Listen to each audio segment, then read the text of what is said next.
tudo bom? Quintos anos, nós estamos chegando lá no final da nossa apostila de história e a gente vai entrar numa nova fase, que é a fase do ciclo do ouro, onde muita coisa mudou nessa época.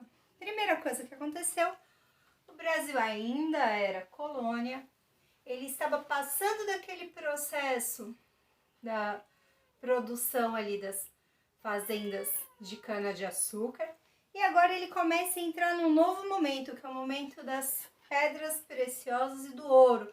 A gente chama essa fase de ciclo do ouro. Por quê? Porque valia muito mais a pena para Portugal tirar as riquezas do Brasil do que ter que ficar produzindo produtos, matérias-primas de origem vegetal para mandar para a Europa. Então começa a haver um deslocamento populacional, que a gente já sabe o nome disso, a migração. E nós começamos a ter as pessoas saindo das regiões ali de São Paulo, regiões de Pernambuco e outras partes do Brasil. E elas começam a se deslocar para esses três estados: Minas Gerais, Goiás e Mato Grosso. Esses locais eram os lugares em que mais haviam pedras preciosas e ouro. A gente precisa entender que, inclusive, Minas Gerais, ali Minas, já vem dessa própria palavra da mineração, tá bom? Então, o que acontece aqui? Esses três estados, eles eram os principais produtores do ouro e das pedras preciosas. Então, começa a haver um deslocamento do povo português, junto levando ali os seus escravos e tudo mais, para essa região que ainda era desconhecida do povo português, que é o nosso centro-oeste. Eles ainda não tinham muita consciência do que tinha por lá. Mas assim que descobriram ouro em Minas Gerais, eles começam a fazer toda essa procura e começa uma corrida do ouro. Então eles queriam tirar o máximo possível no menor espaço de tempo. Para isso, o que acontecia? Eles levavam muito mais escravos para lá. E o que acontece? Já você deve se lembrar lá do filme da Branca de Neve e dos Sete Anões. O que acontecia? Eles entravam nas minas. E o que acontece? O ambiente da mina, ele é um ambiente quente, você tem um trabalho braçal para você conseguir tirar as pedras de dentro da rocha. O que acontece? Muitos dos escravos acabavam morrendo. Eles não conseguiam sair, às vezes, das jazidas, que é aquele lugar, eles não conseguiam muitas vezes sair com vida. Então, o que acontece? Os donos ali, né, os senhores, os colonos, eles não tinham como manter só um grupo muito pequeno de escravos. Eles precisavam sempre renovar a sua quantidade de escravos. Por quê? Porque muitos acabavam morrendo nesse processo da mineração. Uma outra coisa que aconteceu que foi super importante.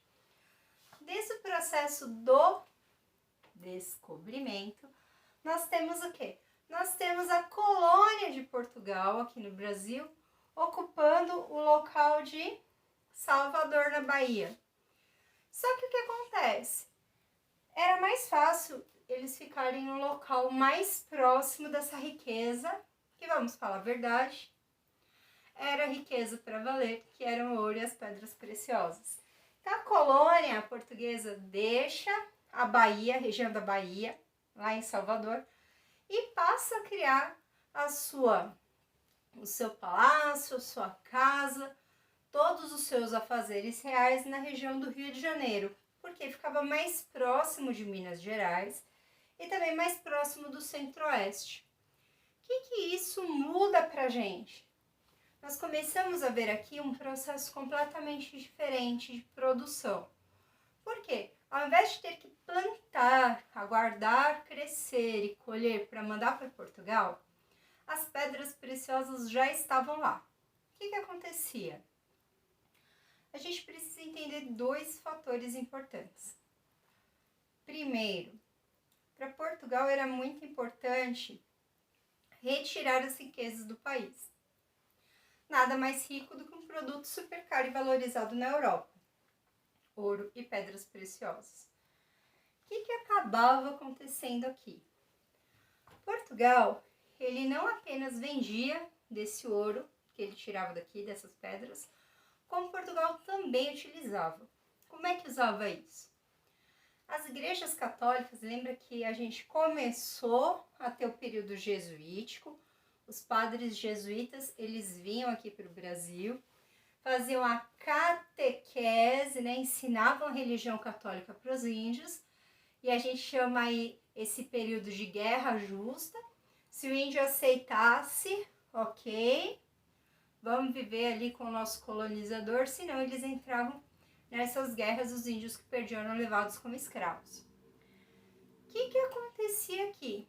Muito desse ouro e dessas pedras preciosas foram utilizados em igrejas, principalmente as igrejas ali de Portugal. Nós temos aqui no Brasil também algumas igrejas que elas são por dentro folheadas a ouro.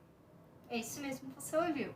As paredes da igreja elas são feitas de ouro. Na verdade, ela não é construída em ouro. A gente faz um trabalho específico para que aquele ouro ele vire como se fosse uma folha e ele vai ser aderido na parede, ele vai virar uma pintura em ouro, tá? Alguns dos altares na Igreja Católica também são cheios de pedras preciosas e uma série de outras riquezas. Várias igrejas são assim, a gente tem algumas assim lá em Minas Gerais, nós temos uma aqui no interior do estado de São Paulo.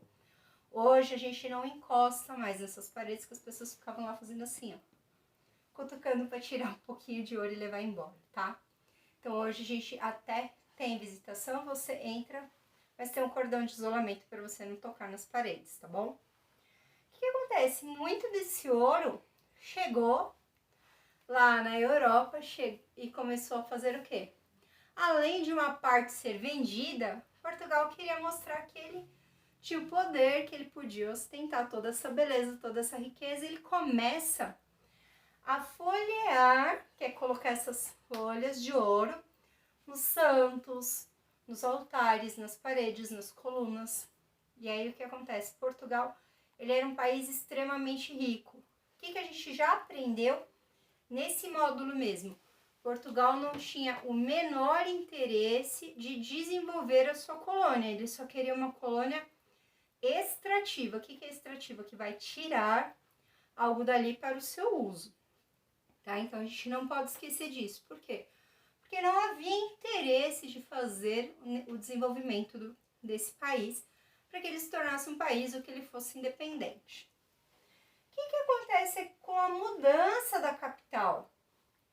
Primeiro que precisaria desenvolver um novo porto, ou um porto com um pouquinho mais de capacidade, porque o litoral todo tinha condições de receber seus navios, mas só haviam alguns pequenos portos, tá? Aqui, esses produtos que saíam de Minas, Goiás e Mato Grosso precisavam chegar muito rápido até o porto.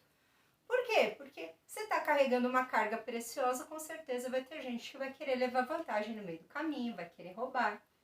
Então, o que acontece? Precisava que esse acesso fosse rápido. Então, começa a haver o desenvolvimento do Porto do Rio de Janeiro. Só o Porto do Rio de Janeiro? Não. A gente começa a ver também nesse período o Porto de Santos a ter um pouco mais de desenvolvimento. Por quê? Porque a gente vai começar um novo processo também aí. Além de receber pedras preciosas, a gente vai ver aí o movimento bandeirista na próxima sequência. E o que acontece? Tanto a saída de Minas Gerais para o Porto do Rio de Janeiro, quanto a saída de Minas Gerais para o Porto de Santos, eram viagens fáceis. Então, o que acontecia? Não era tão difícil de fazer com que essas pedras e esse ouro chegasse até o porto para seguir viagem para a Europa, tá bom? Então, olha só. O que acontece quando a gente olha para o ciclo do ouro? A gente começa a ver um Brasil um pouquinho mais diferente. Antes a gente tinha lá só a extração do pau-brasil, vamos colher, vamos fazer o índio nosso escravo, vamos trazer escravos de Portugal. Depois nós entramos no quê? Isso aí, você que acertou aí. Entramos no ciclo do açúcar. Aonde? No Nordeste, lá nas regiões de Pernambuco. O que estava sendo trazido do Nordeste para cá? Para cá também necessariamente não, né? Trazido do Nordeste, levado para Portugal. A gente tinha ali nada mais nada menos do que a cana-de-açúcar, muitas vezes já completamente transformada que saía daqui como se ela fosse uma rapadurinha e que ela ia para a Europa. Então, todo esse processo de colheita, plantação, fabricação e transformação era feito aqui no Brasil, tá? Feito por quem? Pelos escravos africanos, tá bom?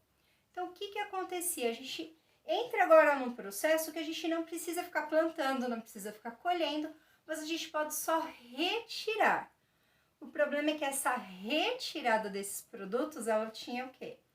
Alguns fatores. Primeiro, você iria ter que cavar, escavar e criar vários buracos em locais que você não sabia exatamente se ia ter pedra preciosa ou não. Lembrando que o ouro, a gente tinha alguns ouros que a gente vai chamar de aluvião. Eu não vou dar spoiler, mas está lá na sua apostila. Está na página 141, lá embaixo, você vai ver. E esses ouros, às vezes, eles estavam nas próprias margens dos rios. Então, eles simplesmente peneiravam, encontravam ali o ouro e eles iam juntando pilhas e pilhas disso. A questão é que muitas vezes o ouro com uma qualidade um pouco melhor e as pedras preciosas estavam dentro de cavernas, muitas vezes cavernas subterrâneas. Para fazer essa procurada, para fazer essa escavação, para fazer todo esse processo, levava tempo, era perigoso e muitas vezes os escravos acabavam sofrendo ali, muitas vezes eles nem sobreviviam a esse processo. Nós vamos entrar na próxima aula e conhecer um pouquinho mais do que veio nessa sequência do ciclo do ouro e como a história do Brasil foi se moldando e foi caminhando até os dias de hoje. Lembrando que lá no final do ano, quando a gente chegar em dezembro, nós vamos estar no Brasil nos dias de hoje. O que será que a gente vai ter para falar de toda essa questão que a gente tem aqui dos últimos governos para cá? Fique ligado!